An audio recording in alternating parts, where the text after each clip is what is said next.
Give us this nada as our daily nada, and nada us our nada as we nada our nadas, and nada us not into nada, but deliver us from nada, pues nada. Amen. Amen. 1, 2, 3, 4.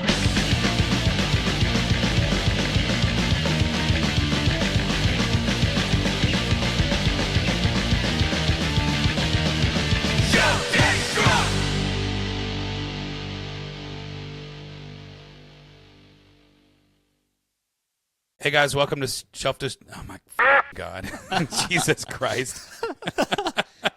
Hey guys, welcome to Shelf Destruct. This week we are discussing the short story by Ernest Hemingway, "A Clean, Well-Lighted Place."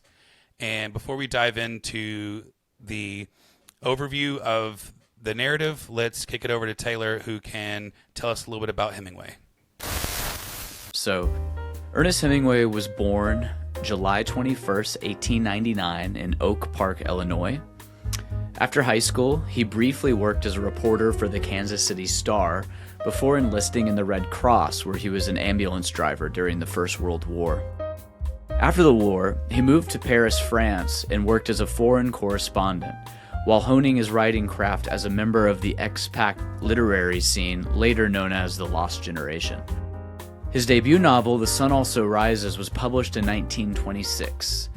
Hemingway's mythology only grew from there, releasing many celebrated novels and short stories that won him both the Pulitzer Prize and the Nobel Prize for Literature.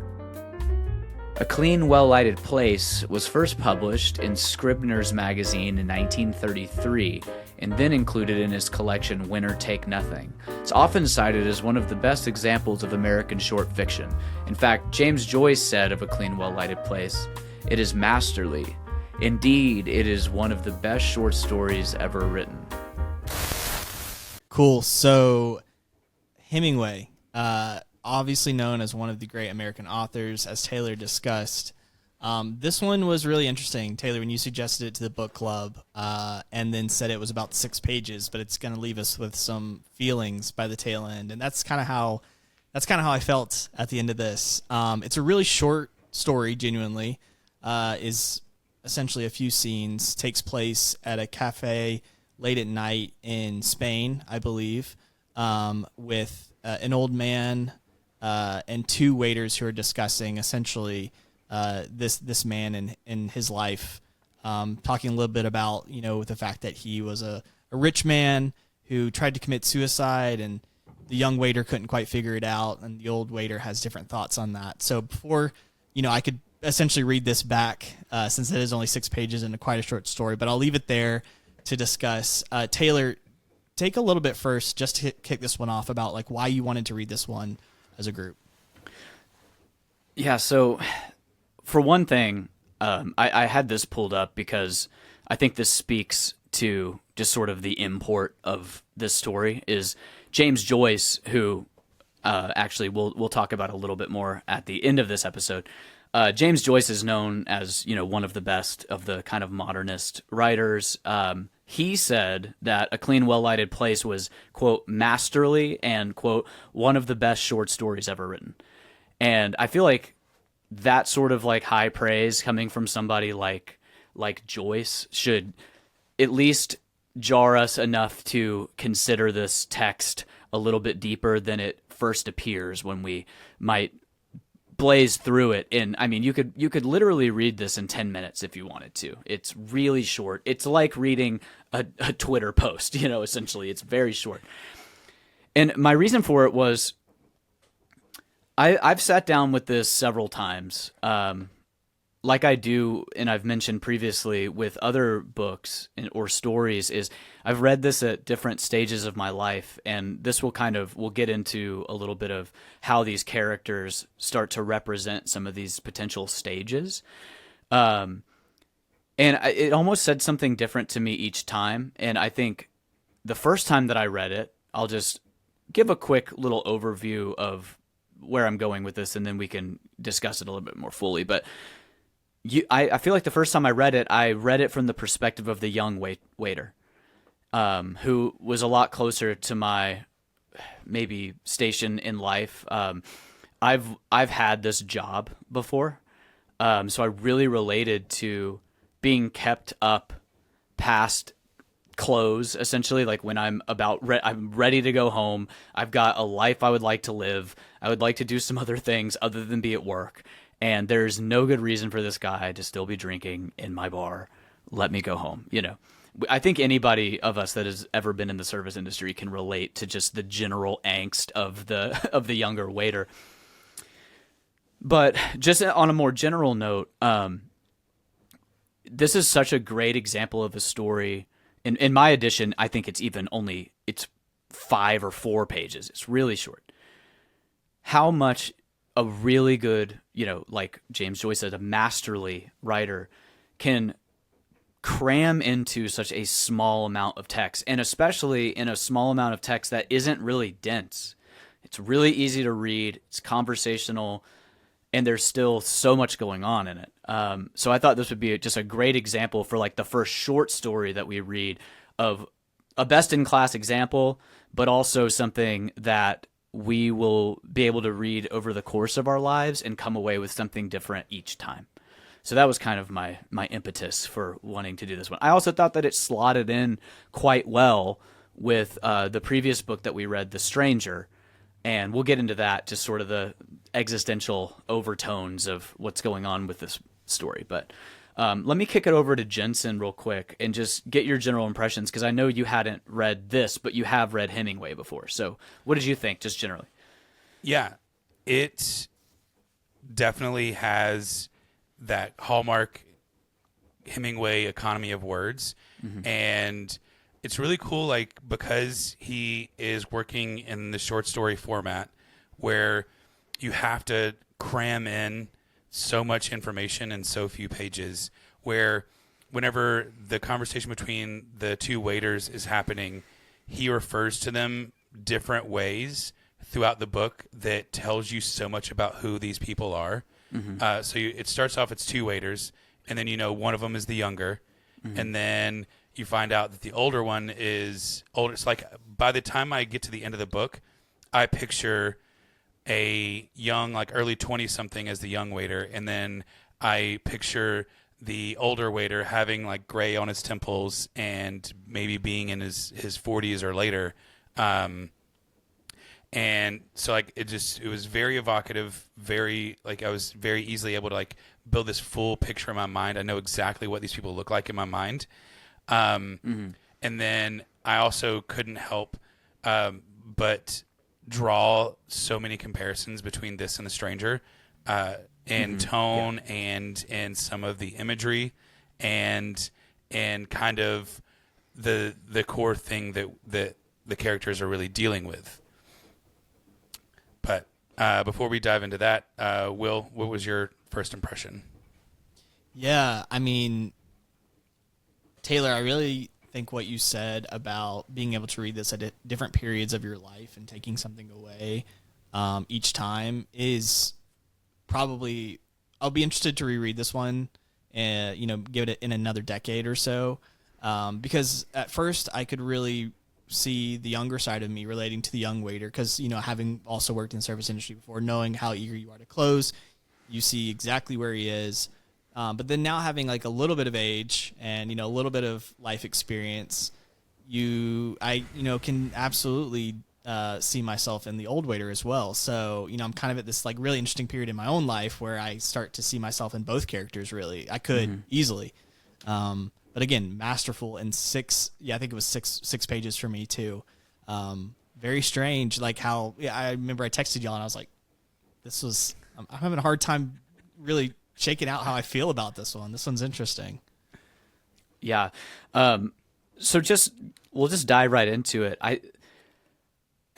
As we mentioned, with so few pages, there is subtext and imagery, symbolism, all of this happening right out of the gate. So like the first thing that we see is the opening line. It was late and everyone had left the cafe except an old man who sat in the shadow the leaves of the tree made against the electric light. So already you have this symbol of an old man sitting in shadow. So what does that mean?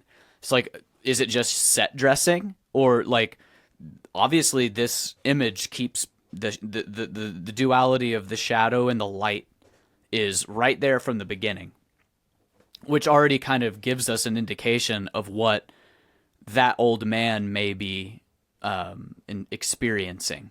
Something like, we talked about in The Stranger with the image of the sun representing, the truth being something that was not particularly comforting in that case. But in this case, we almost have the inverse of that, with the light representing something a little bit more akin to what we might be used to, which is comfort.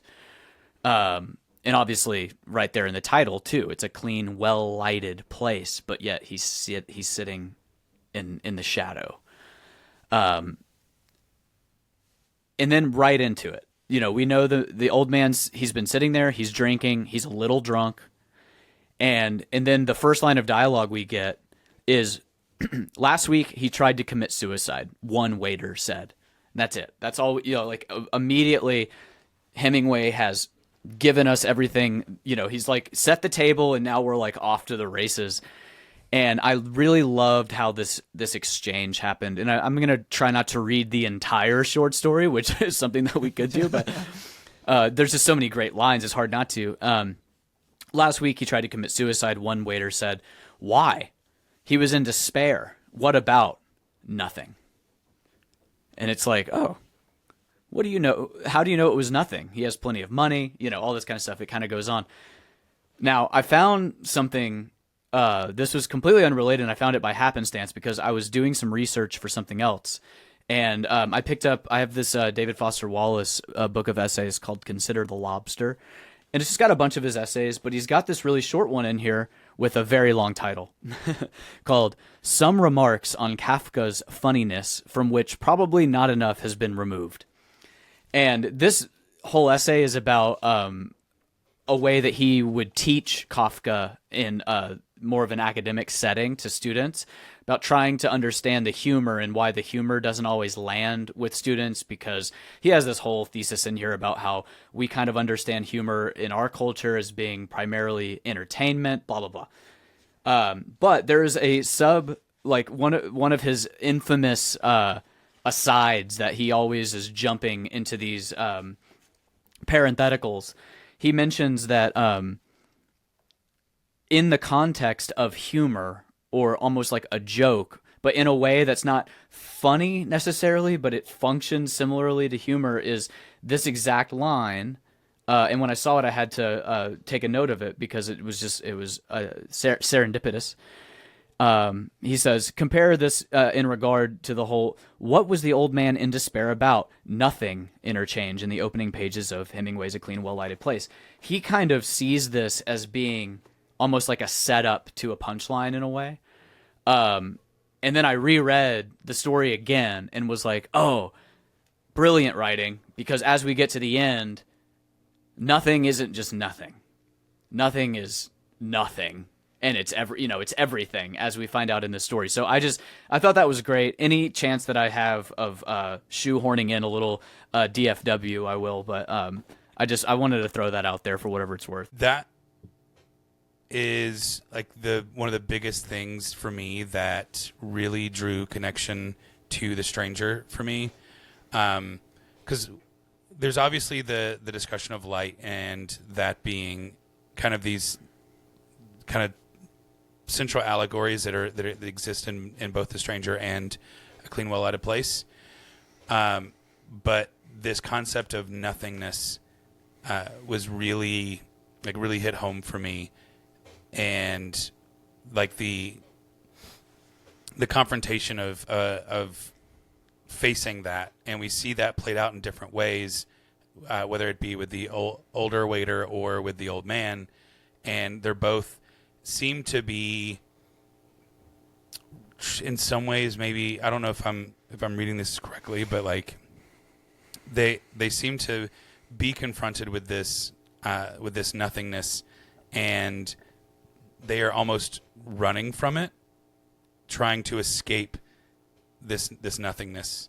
Yeah, or medicate it or deal with it in some fashion, Yeah.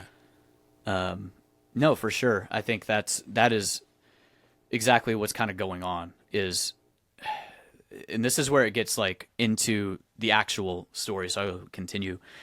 Is we only have really three characters. There's some other people that are kind of mentioned in passing, but there's three characters, and we know of the old man so far that he tried to commit suicide, and we don't really know what about, other than the aside. He makes the quick reference to, how do you know it was nothing? The despair was over nothing. But also, we go on to find out that, he has plenty of money. He at least has some semblance of a family, because his niece is the one who finds him trying to hang himself and cuts him down, which is interesting that it's a niece, because that kind of implies that maybe there aren't children around necessarily. There aren't immediate family members, which is kind of an interesting. That could have been his daughter, So I thought that was probably on purpose to make us think about what his family situation was. He's lonely, really, in a fundamental sense, and this is where we have these three characters now representing three different stages of life, and representing three different stages of accepting, or maybe not accepting, but the realization of the existential kind of root issue that's going on. You have the younger waiter is really preoccupied with wanting to get back home to his wife. There's a reference that the older waiter says, well, for the old man, like, this is his comfort, this is his like comforting spot, and he was like, well, my comfort is at home in bed with my wife, where I would like to be right now, not at work, And we Aren't understand. you afraid of getting home too early? That joke was hilarious. Right. Yeah. And another, just like, that's just a great like character moment. You were on a roll, and I just stepped all over it. But you understand the young waiter, and I mentioned this already a little bit, but anybody that's been in the service industry has been in this situation or something that is very similar, in that, somebody comes in 10 minutes to close, the kitchen's closed, you're trying to wipe down some tables and go home. And because, you don't want to be at work fundamentally. You want to be out in the world. You're a young man. You want to go home. You want to be with your wife. You want to do your actual life outside of work. And you don't have the same immediacy of this encroaching nothing. Like, this younger character almost represents the stage of having all the time in the world, I think, is a way to put it. And you don't notice this darkness, this shadow encroaching. You haven't been made aware of that yet. The awareness isn't quite there. And this is what the middle age, the older waiter is kind of there to help facilitate, almost like a rite of passage, ushering the younger man into the realization of, like, you don't have all the time in the world. Like, I used to be you. I used to have all the time in the world too. And guess what? So did the old man, Anyway, So that's the table dressing, at least. Yeah, I actually was, I read it a second time before we started this episode, and was writing some notes. And I, like, my kind of assessment to some degree was, sooner or later, we all will be confronted with loneliness, despair, and the struggle between meaning and meaninglessness. Yeah. And I really see that playing out, where it is this kind of perfect kind of three stages of life, where we're seeing in real time the older waiter stepping into the shoes of the old man, as we see kind of in their final conversation, as they're finally getting to close the cafe, and him trying to explain to the young waiter why he doesn't care if it's another hour, because people need may need the cafe. And then we see him go out through the rest of his night, and then he kind of continues the conversation with himself as he's walking home after closing up. And that confrontation with that loneliness and despair is something that I feel like in my stage in my life have started to really start to deal with. I've said a few times before, and I always steep real thoughts for the most part in some level of sarcasm and irony. But on my last birthday, I started saying to people, yeah, I feel like I've crested the hill and I can see the end of my life, and I'm just, the roller coaster has crested and now it's all downhill from here. Right. I know that you're partially joking, but we're not. I'm not. I'm only a couple years younger than you, so we're all basically the same age, and I've had those thoughts too. I mean, not just in a sense of literal life expectancy, but also in like creative potency too. Is like, oh, I'm in my 30s. Does anybody ever create anything good after their 20s? Like, especially like, in music, which is the medium that I primarily work in, is like, there is kind of this, like, it is kind of a young man's game in a way. Not that I'm old. I mean, I'm really in the grand context of life, I'm not, but it feels that way, especially because, I have this, I've had this now like kind of stark contrast because I came to Nashville to be a songwriter when I was 22. And I'd already been doing the thing in the band for like 7 years before that. And that wasn't even my first band. We'd been doing this for so long. And so I came here at 22, which I felt a little bit more seasoned, but like I was so young. And I remember being the new kid in town and the young, nothing but potential. And, now I feel I've, crested the hills into the early mid 30s, and I'm like, oh, I'm the guy that I looked up to age wise when I first got to town. How can that be though? That was like 5 minutes ago. Like, it seems so vital and like real still, like that I'm still that person. But it's a weird realization that in a way you feel that crest and the, and you have to, I mean, obviously this is somewhat of a mental practice where you have to kind of push away some of that cynicism, because it's like, of course, great art has been made by people after they're 25. It's like Bob Dylan did Blood on the Tracks, like Neil Young made a great record in the 90s when he was in his 50s. I'm just thinking of things off the top of my head. Dostoevsky wasn't writing his great works until middle age, But you tell yourself that, but you're like, yeah, well, I'm not Neil Young or Bob Dylan. It's like, yeah, that's true. But also, you still have a lot of life left. You have a lot that you can continue to iterate on.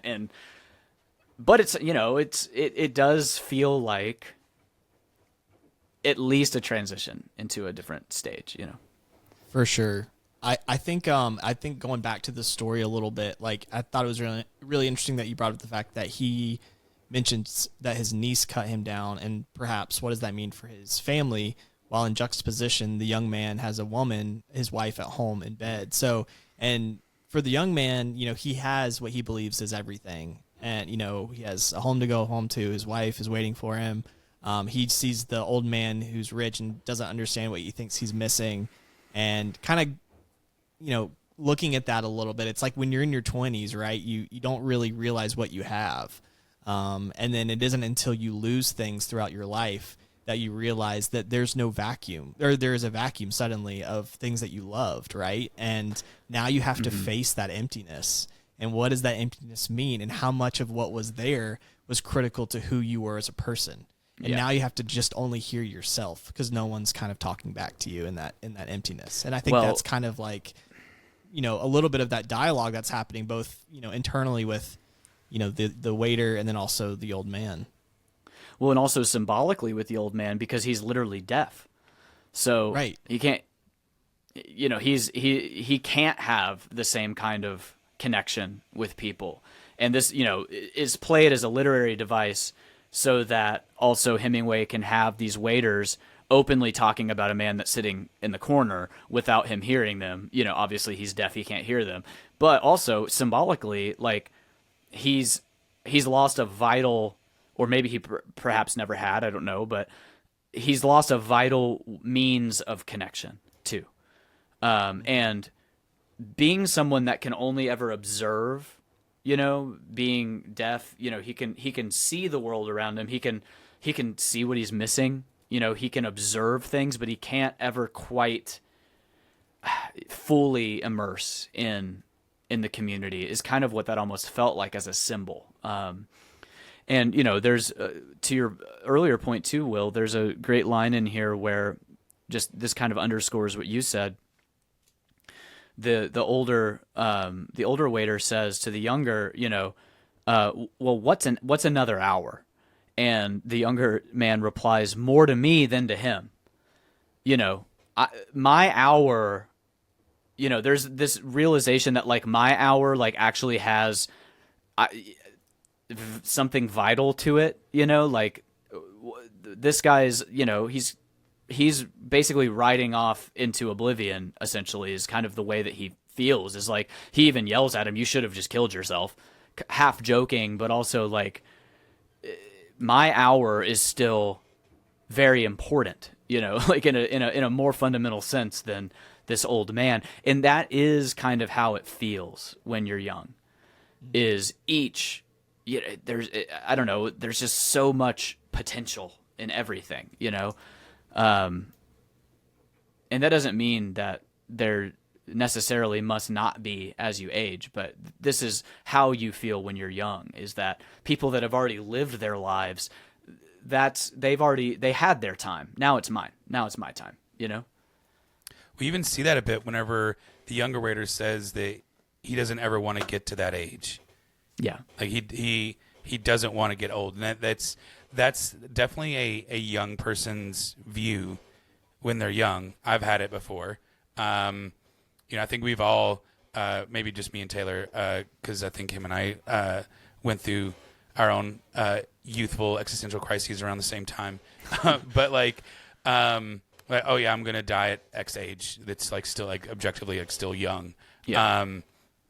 And we see in the older waiter, like he has had those same feelings as well, but he.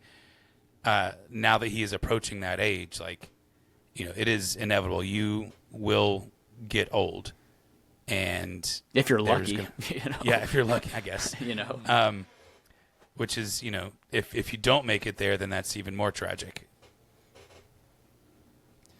I wanted to dial in a little bit on the concept of dirty and clean. Okay. Because obviously that's in the title, and the old waiter makes a note of that. You know, talking about how he's still clean despite him being drunk. You know, he's looking for a clean, well-lit Yeah, he's not place. he's not a sloppy drunk, you know. Right. What was y'all's analysis on that? And explain the concept of like cleanliness amongst emptiness and nothingness. Well, I mean, the immediate image that I get is something like order. You know, ordering chaos is comforting for one thing.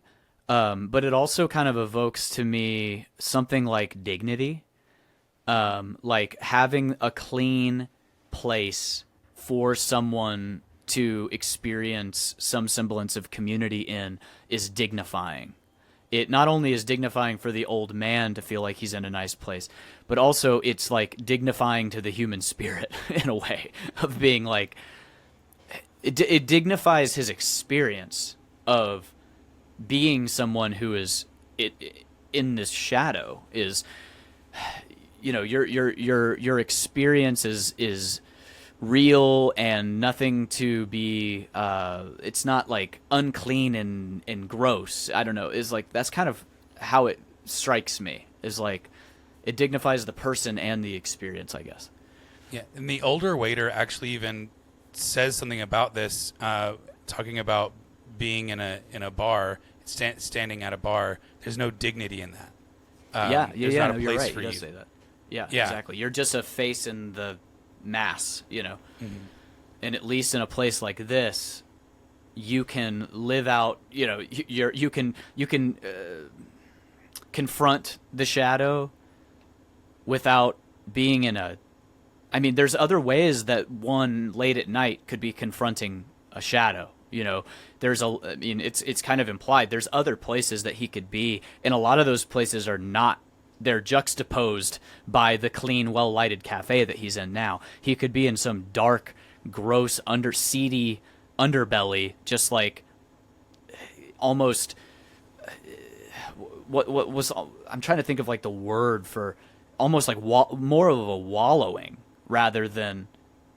This is a different experience than wallowing in some back alley, Yeah.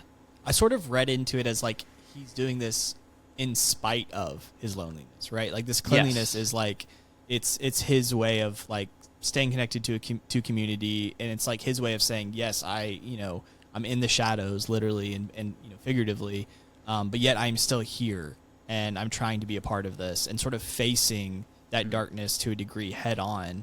And while you may not be able to control every aspect of yourself and every, existential like feeling and thought that goes through your brain, you're at least trying to face it in a way that is, meaningful. I mean, you think about it just like you clean your house for other people, right? It's kind of like your like handshake to society that I'm still trying to be engaged with you in some way. I want to invite you in, but maybe I'm not quite, I don't really have all the means to do that yet. Yeah, no, I think that's a great read.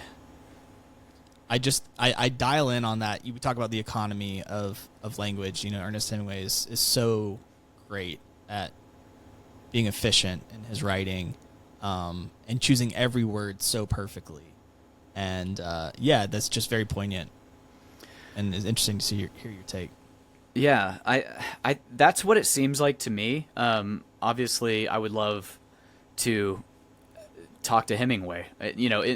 This seems like an observation too that one only has when they're in this condition. And I super relate to this. Like I know what that feels like to be so kind of like despairing, but also craving some sort of like community, semblance of community, something that even like resembles community. And you don't want to do that in a loud, decrepit kind of bar. You want to go sit in the corner with a little lamp, and like I just imagine like I've had nights like this, like in the West Village and in New York City, where you stumble down the cobblestones into this like vibrant, warm, beautiful little bar, and you sit and you have a drink and you think, and you look out the window and you watch, Manhattan unfold, and you feel this kind of existential loneliness in a way that you're observing the vibrancy of the city without really taking part in it, but you're a part of it because you're a wallflower and you're I don't know. It's like I get the feeling that Hemingway is evoking with this idea. It's something real, and I think it's also something that maybe we don't allow ourselves to sit in very often anymore, because there's just so often so much noise. And am I remembering correctly that in this story, and sometimes I get a little tripped up because I have to read so much stuff at the same time sometimes for all these different projects and stuff that I'm involved in, and I feel like there was a line in here somewhere, and I'm kind of trying to scan and filibuster a little bit to see if I can find it, but there was something about like, no, you don't want a place with music, you want somewhere quiet, and like find a place now without music being piped in, or or even just this is like such a banal observation now, but like without your phone in your face. Like, when do we really sit in this feeling, which is affirming? It's not necessarily comfortable maybe, but it is an affirmation in a way to the existential despair / just whatever, however you want to paint that. And we just get precious few minutes like this alone in these sorts of places anymore, I guess. It's something that just kind of like stood out to me is like, where could you even find a place like this anymore? You know, I'm sure there's some bars that are quiet and cool still, but you know, I don't know. Yeah. It's funny that that's kind of the thread that you pulled on. 'Cause, whenever I was like writing some notes, about this, I actually even like commented in my notes that I often am filling myself up with just constant distraction, whether it's like staring at my phone or like, and there's also this thing that I feel like I've done where like if I'm in kind of a mood, I can't, I need to be constantly distracted, but I also need like something that feels light. So like certain types of comedies, like if I'm wanting to like be distracted, I need something that doesn't have too much weight to it, because it'll in normal circumstances I would be fine with it, but like it feels oppressive. And I am avoiding that confrontation with the void, the nada. Yeah, the nada. Yeah. Yeah. But perhaps it's just insomnia. I'm sure many people have it. No, but I think you've hit on something interesting for sure, because one could, and I think maybe falsely assume that what the old man is doing in this situation is distracting himself by getting drunk in a bar. To me, it doesn't feel like that. It feels like embracing it, and the alcohol may be a way of embracing it. I've talked about this, probably in private conversations, or maybe it was in our book club, but Dostoevsky has the observation in Crime and Punishment, and I think it's Marmeladov that says this, that like men drink so they can feel. And I kind of had that idea in my head as I was reading this old man, is like him sitting there and drinking isn't distracting himself from the void. It's his way of like gazing into the void a little bit more fully, without the walls that one can put up emotionally. Because if he wanted to be distracted, there's no shortage of ways to have been distracted, 100 years ago, or, this was probably, 1930s or whatever. You could go to a pool hall. You could go play a game. You could go to a movie. There were things to do that one could do to distract yourself from the void. But like this drinking and like, I don't know, that felt more like an embrace than a distraction to me. Mm-hmm. It's also a little hard not to acknowledge drinking in Ernest Hemingway. Yeah. To a degree. No doubt. They have no doubt about very it. interesting relationship. Yeah, a relationship for sure. Perhaps an abusive one, but a relationship nonetheless. Yeah. It's that's something I was also thinking about when I was reading this is I don't know when this was published, so like I could feel like older Hemingway after like kind of near the end of his life, because he was always like in his later life he was living down in Havana and was the life of the party and was always at his favorite bar, but as he kind of progressively descends into his depression, I really could feel Hemingway a bit of the old man. And if this book was written later in life, it would really make sense to me. But if it was written earlier, I think that would also make sense, because I think Hemingway was in tune with himself to see the writing on the wall, even if it was 30 years, 40 years before he eventually committed suicide himself. Yeah, and this is like you mentioned, this is a writer who is well acquainted with the void, or with nada, as it's put in this story. I mean, family history of mental illness notwithstanding, there was, and also it's worth mentioning, potential head injuries. He survived 2 plane crashes, I believe, in like the African savannah or something. Like he may have had CTE, like literally that could have contributed to some of his psychological decline. But even before all of this is somebody that is well acquainted with this idea. And, I think you might be right that this is a little bit later in his writing career. Again, we'll double check, but it's, it is just poignant, how he understands the human condition in this way. Like, I think most people that are being honest with themselves know exactly what he's talking about when you're reading this. That confrontation with nothing, poignant. I do appreciate the aged wisdom of the old waiter, because I feel like, thinking about myself in the young waiter, and then thinking about and wishing I had someone who could say, the world isn't as you see it today. It won't always be this way. Like I just appreciate the fact that like he exists in this as kind of, to your point, Taylor, like a guide into the unknown and into the darkness a little bit as you get older.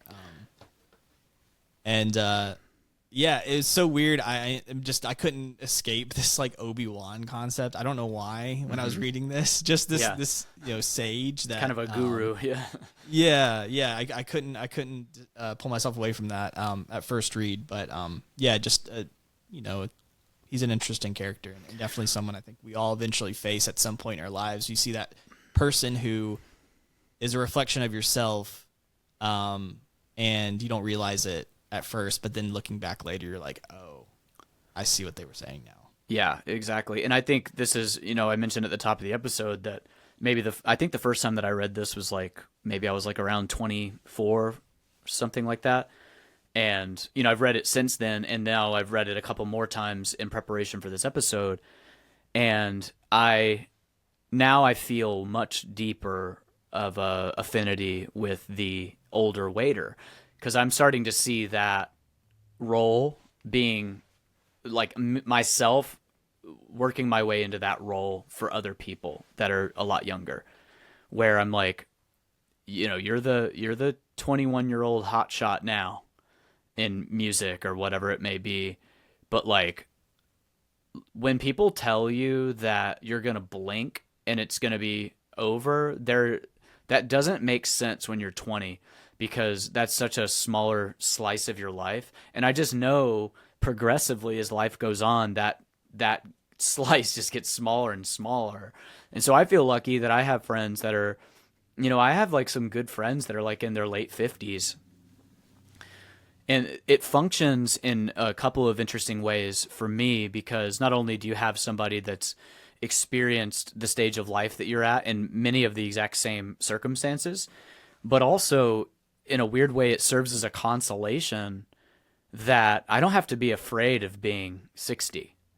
Like, this person that I hang out with is like very smart and cool and, vibrant and still does cool things. And, maybe we do jujitsu together. Maybe we, drink and talk about music or books or whatever it is. And it makes it a little, it is like you said, it is almost like an Obi-Wan like guide through. And this is something also that I think we're starting to kind of miss a little bit in our modern age is, number one, we don't have as many opportunities for face-to-face like community stuff. Like, this is something that people have been talking about since the 80s. There was like a sociological book that came out in the 80s, I think, called Bowling Alone, that was kind of about this observation that we were losing like almost like the third place in a communal sense, where, we used to, after work or church, whatever our kind of secondary thing, we might go to bowling league, and we would have like these weekly hangouts with our peers in a different environment that wasn't home or work. And those opportunities are a little bit fewer and farther between now than they used to be. And this is not an original observation. This is something that, a lot of people are talking about these days as we've kind of become, I think the internet has become essentially like a stand-in for that third place, but it doesn't function the same way.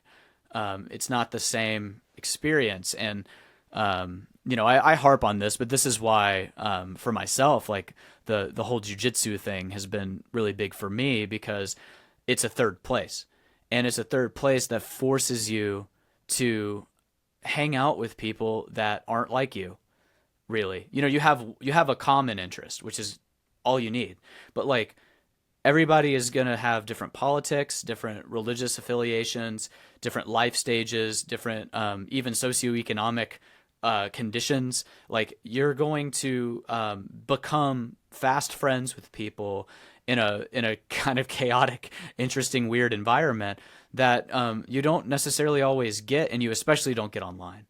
Like, it's really hard to do the whole like online version of like political Molotov cocktail throwing when the guy that you train with all the time you're in the locker room with, and all this kind of stuff is on the other political side, or whatever other disagreement one might have. And I don't know, I just, that's not exactly pertinent to the story necessarily. Like, that's not a point necessarily that Hemingway was trying to make, but it just strikes me as something that is true for like our modern condition, and something that I think is going to exacerbate this transition into the realization of this existential crisis that this man is having, No doubt. Yeah, 100%. I mean, just to kind of maybe say as well, like, if we're thinking about a society, if we get rid of third places, I mean, you have less places for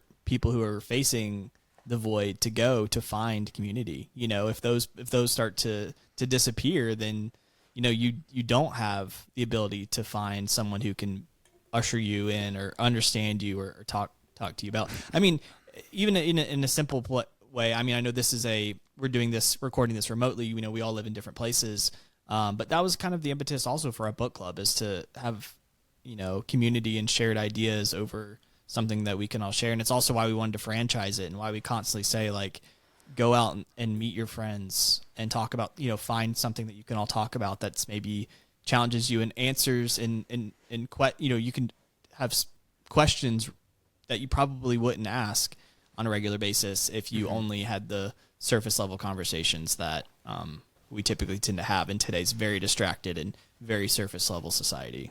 Yeah, no, 100%. I think that's a very important point, is that a book club can function very well as a third place. It also just strikes me too that, like, not to harp too much on, the modern world and be like all despairing about it and all this kind of stuff, but it does strike me too that, like, where are these clean, well-lighted places? Like, I mentioned this earlier a little bit, is like, I don't know of any place that's open past 11 anymore. Like, not even Walmart. No, it's they're sitting. This is 3:00 in the morning, and it wasn't that long ago that you could find places like this that one could sit up late into the night and not have to be super alone. But this is another thing that we're kind of going to lose, is the physical places are just not available in the same way. I don't know. Maybe somebody can open a bar called the Clean, Well-Lighted Place. That would probably be a great idea for a cocktail bar. You stay open till 3 a.m, and you serve like Hemingway-inspired cocktails, and maybe have a bookstore. Maybe that's the next failed project that we can usher. I've always got a few failing concepts. If the band can't make it, then we'll become bar managers. Yeah, why not? Might as well try that. We've tried everything else. I want to get into the kind of culminating passage here, which to me is the most interesting and evocative, but it's the Lord's Prayer of nothing. I don't really I want to get you y'all's read it? reaction. Yeah, I will read it. Hold on. I think it's time for another edition of Jensen reads aloud. tries to read out loud. All right, let me find it. You've been called on in class Yeah. in popcorn reading, and it is now your turn. Okay. Yeah. Okay. Our nada, who art in nada, nada be thy that nada. Jesus Christ. I'm gonna start over. Last time I did so good. This time, Well, this is part of the fun. yeah. Our nada, who art in nada, nada be thy name. Thy kingdom nada, thy will be nada, in nada as it is in nada. Give us this nada as our daily nada, and nada us our nada as we nada our nadas, and and nada us not into nada, but deliver us from nada, pues nada. Amen. What, I don't know what to do with that. It obviously reads like the most nihilistic prayer of all time. It also underscores the initial opening, like I said, is almost the setup for a punchline, and this is the punchline in a way. What do you guys do with that? Maybe it's just recency bias because I was watching Mother Night. I just felt like this could be something Vonnegut could have written, like easily. You know, just it's Yeah, came out of nowhere, in my opinion. It definitely felt like a like staring into that void of nothingness. And I don't know, like it brings me back to kind of my thoughts of looking at the older waiter as he's talking to the younger waiter, and the younger waiter has all of this life and all of these things that stand between him and the void.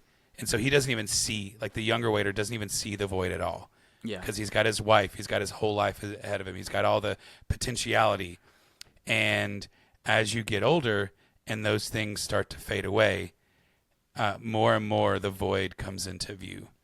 And you're left needing a clean, well-lighted place to stare into that void. And the older waiter is calling out to it. And you know what? This is an interesting little bit here that I think may speak exactly into what you're saying, is the void may start to slowly show itself to the younger man. They're, you know, the old man is left and they're sitting at the bar. They're having a drink real quick before they close up. And the younger man says he says, "The light is very bright and pleasant, but the bar is unpolished," the waiter said. The barman looked at him but did not answer. It was too late at night for conversation. And what that kind of struck me was the light is there, but now the light is starting to illuminate a little bit of the imperfections. The bar is not polished. Now that may mean in a literal sense that they're not quite ready to close up yet, because there's still like there's a bit of side work that needs to be done before they can leave.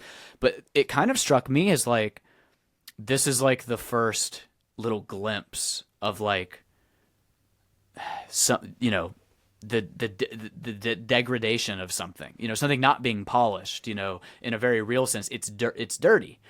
And we've talked about this dichotomy of the clean versus the dirty and what that might mean.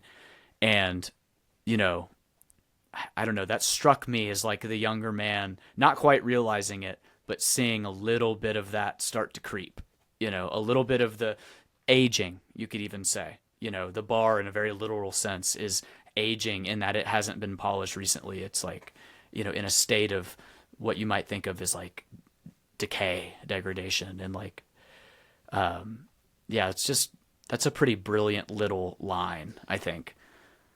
You know, kind of hearing you both talk about this, it made me just sort of realize, if you think about the Lord's Prayer, it's generally considered a very simple and pure and, you know, well-known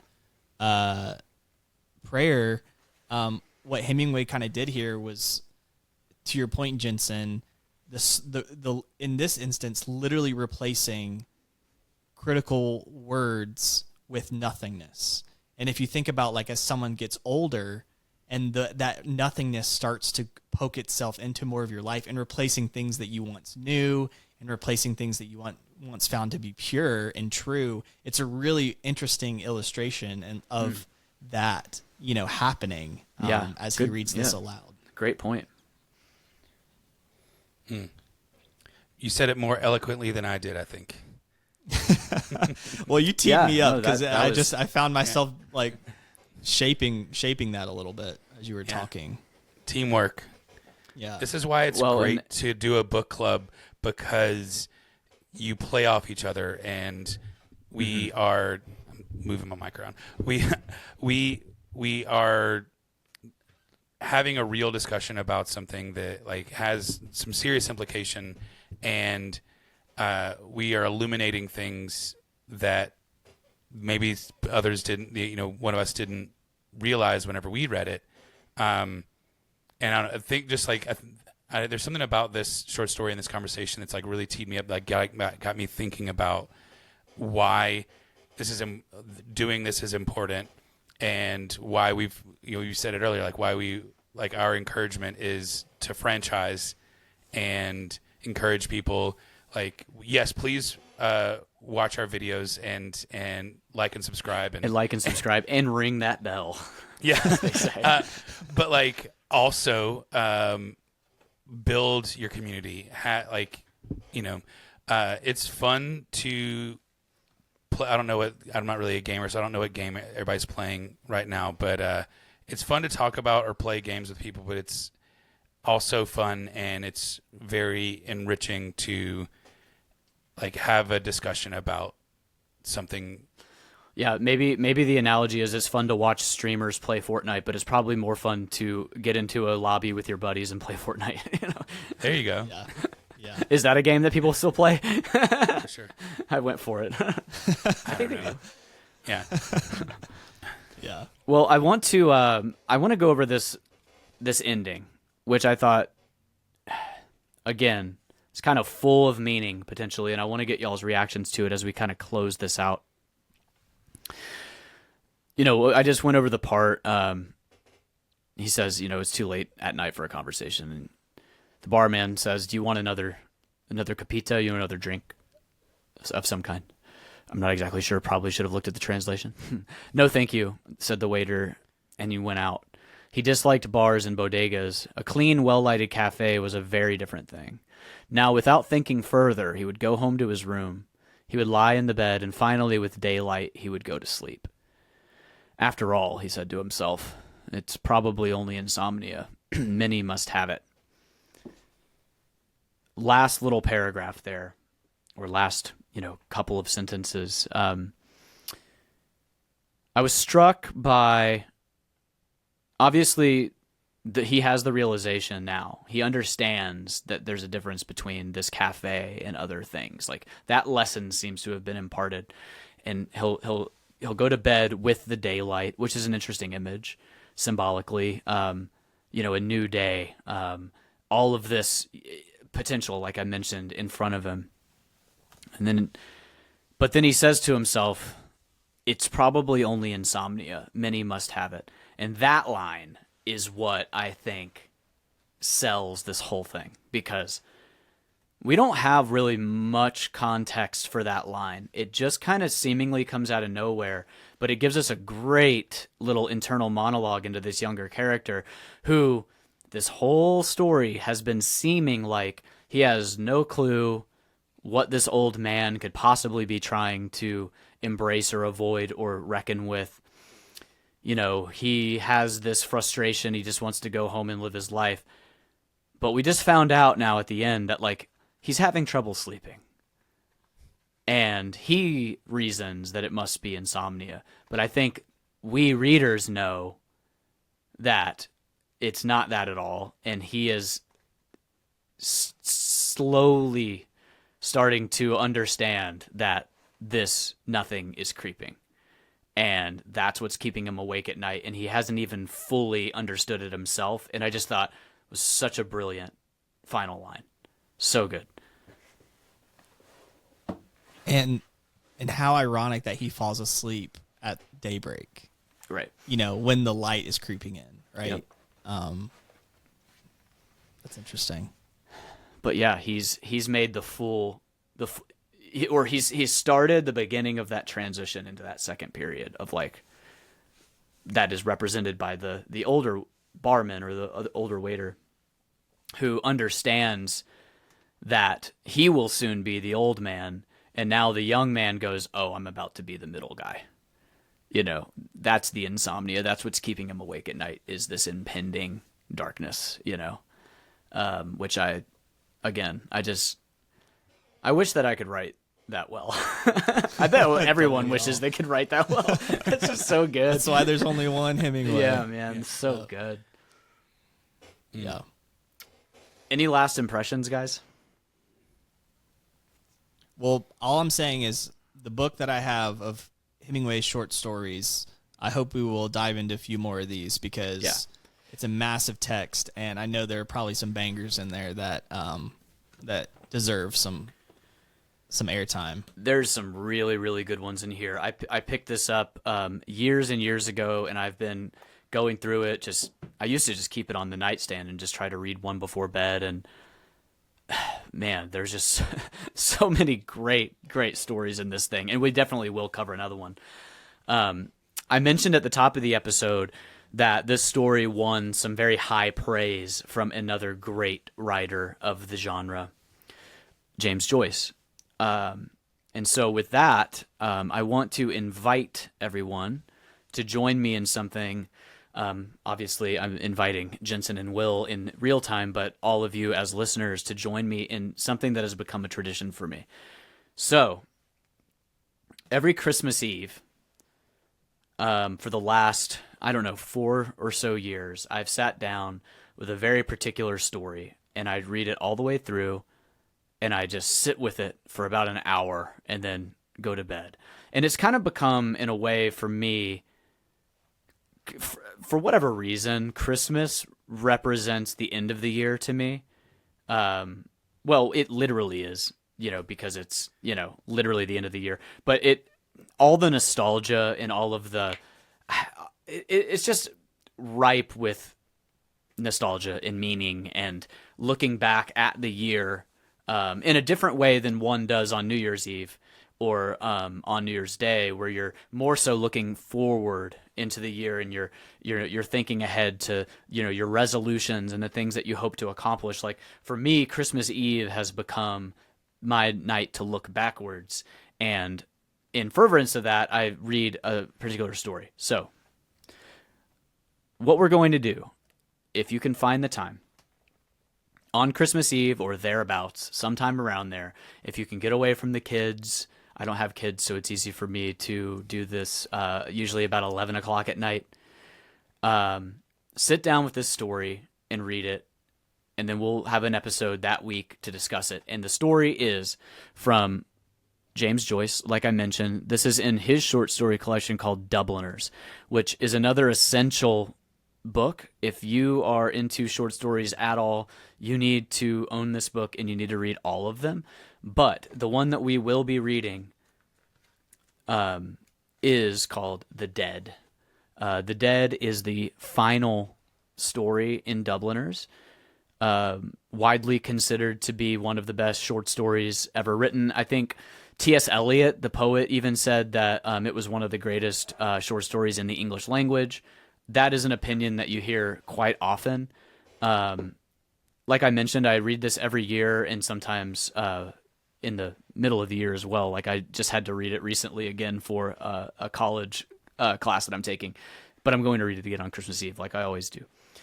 I don't want to talk too much about the story itself. I want you guys to read it, but it's going to give you the space necessary to really reflect on your life and the previous year and give you something to think about. And I hope that you will join us on Christmas Eve or thereabouts, wherever you can find a little bit of time. This one is longer. It's going to approach a little bit more, almost approaching a novella. But it's like, I don't know, 50 pages or so. It's not particularly long, but the discussion that we'll have will be great. I'm really excited for you guys to read it because I know y'all haven't read it yet. And I'm excited to share this tradition with you guys that will hopefully become a tradition going forward for all of you guys. So, again, pick up a copy of Dubliners by James Joyce.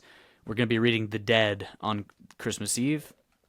You can also find this story online for free if you don't want to pick up the entire book. I do recommend that you do, though, just because every story in here is really, really good. And it's just an interesting look into James Joyce, whose work gets very different from here on out. Like this kind of earlier period of Dubliners and a Portrait of an Artist as a Young Man starts to hint at his later, like, very modernist style in Ulysses and Finnegan's Wake, stuff like that. But for now, The Dead by James Joyce.